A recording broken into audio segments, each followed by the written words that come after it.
ভাদ্র মাসে তাল পিঠা খাওয়ার মজাই আলাদা। তো এই সময় তাল পাকে, আর তালগুলো খেতে অনেক, এই সময় খেতে বেশি মজা লাগে তালের পিঠা। তো তালের পিঠা বানালাম। তো এই নিয়ে থাকছে আজকে আমার ব্লগ। আসসালামু আলাইকুম, কেমন আছেন সবাই? আশা করি সবাই ভালো আছেন। তো আমি একটু আমার ছেলেকে স্কুল নিয়েছিলাম, তো ওখান থেকে আমি একটু তাল কিনে নিয়ে এসেছিলাম। একটু ছোটো তালে ছিল, তো ওর মধ্যে একটা বড় হাঁটি ছিল। তো ওটাকে আমি একটা ঝাঁকার মধ্যে নিয়ে ঘষে নিচ্ছি, একটু হালকা পানি দিয়েছি, দিয়ে ঘষে নিচ্ছি। তো যেভাবে পড়ে যাচ্ছে, তো আমি এটাকে এবার গরম করে নিচ্ছিলাম। তো এইটা মানে বেশি তাল ছিল না, তো খুব এটা পর্যাপ্ত পরিমাণে ছিল। তার মধ্যে চালের আটা দিয়ে দিয়েছি ভিতরে তালের মধ্যে। তালগুলো গরম করে নিয়ে, তো ওর ভিতরে আমি এখন এই তালের আটাগুলো দিয়ে তাল দিয়ে মেখে নিচ্ছি। তো শক্ত ডো করার পর আমি ওটার মধ্যে একটু চিনি দিলাম হাতে নিয়ে, 1 মুঠ মতো। তো আমি এরপরে আবার আমি ভালো করে মাখিয়ে নিচ্ছিলাম। তালের আটা বেশি মাখালেই ভালো ফোলে একটু, আর ভালো লাগে, বেশি মজা লাগে একটু। তো আমি প্রথমে একবার নিয়েছিলাম চিনি, তো আরেকবার নিয়ে নিলাম। এভাবে কয়েকবার আস্তে আস্তে দিতে হবে, একবার দিলে ভালোভাবে না মাখা যেতে পারে। তো আমি ভালো করে মেখে নিচ্ছি হাত দিয়ে, আটার সঙ্গে চিনিটা গলে যায়। তারপরে আমি মাখতে মাখতে একটু চিনিটা, আটাটা নরম হয়ে গেছিলো চিনি দেওয়ার পরে।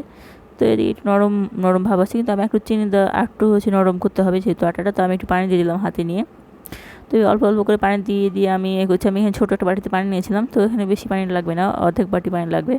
তো আমি বারবার এভাবে পানিটা দিচ্ছিলাম, আর একটু হালকা নরম ডো করছিলাম। তো এটা বেশি নরম করতে হবে না, একটু যেন হাতে তুলে নরম নরম দেওয়া হয়, বেশি শক্তও না নরমও না। তো আমি এভাবে 2-3 পানি দিয়ে আমি সেরে নিয়েছিলাম, ঘুরিয়ে সব জায়গাগুলোতে ভালো করে দিচ্ছিলাম, আর ফেটিয়ে নিচ্ছিলাম একটু হাত দিয়ে। আটাটাকে একটু নরম নরম করছিলাম। আর তো এদিকে আমার আটাটা হয়ে গেছে, প্রায় একটু হালকা নরম হয়েছে, বেশি শক্ত না বেশি পাতলাও না, বেশি পাতলা করলে আবার হবে না। তো আমি এভাবে করে নিলাম। তো এই যে পানি থেকে গেছিলো অর্ধেক বাটি। তো এবার আমি একটা কড়াই নিয়ে নিয়েছিলাম। তো কড়াইটাকে ভালো করে গরম করতে হবে, গরম করার পর তেল দিতে হবে, না হলে লেগে যেতে পারে কড়াই গরম না করলে।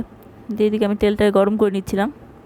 তো এদিকে এভাবে হাতে নিয়ে আমি এখন তালের বড়াগুলো দিয়ে দিব। তো এই সাইডে আমার পড়ে গেছিলো একটু কড়াইটার পরে। তো কিছুক্ষণ পরে আমি এটাকে মুছে নিয়েছিলাম। তো আমি দিয়ে দিলাম, আমি বেশি তেল দিয়েছিলাম, তো এখানে ভাবলাম বেশি করে দিয়ে দিই। তো দিয়ে দিয়েছিলাম সাইডে। তো একটু উল্টে পাল্টিয়ে হয়ে গেলে তখন আমি এটা নেড়ে নিচ্ছিলাম।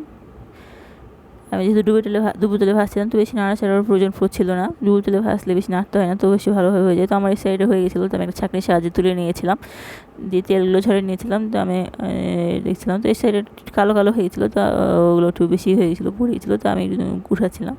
তো এরকম প্রবলেম না, এটা খাওয়া যাবে, তো ভালো লাগবে। তো এইভাবে আমি সব তালের বড়াগুলো ভেজে নিলাম। তো এই যে আমার তালের বড়াগুলো সব হয়ে গেছিলো। সবাই ভালো লাগলে ভিডিওটি লাইক, কমেন্ট অ্যান্ড শেয়ার করে দেবেন। আর সবাই তালের বড়া কে খেয়েছেন আর কেমন লেগেছে সবাই বলবেন, কার কার খুব পছন্দের তালের বড়া। আমার কিন্তু খুব পছন্দের তালের বড়া। তো আল্লাহ হাফেজ সবাইকে, ভালো থাকবেন সবাই।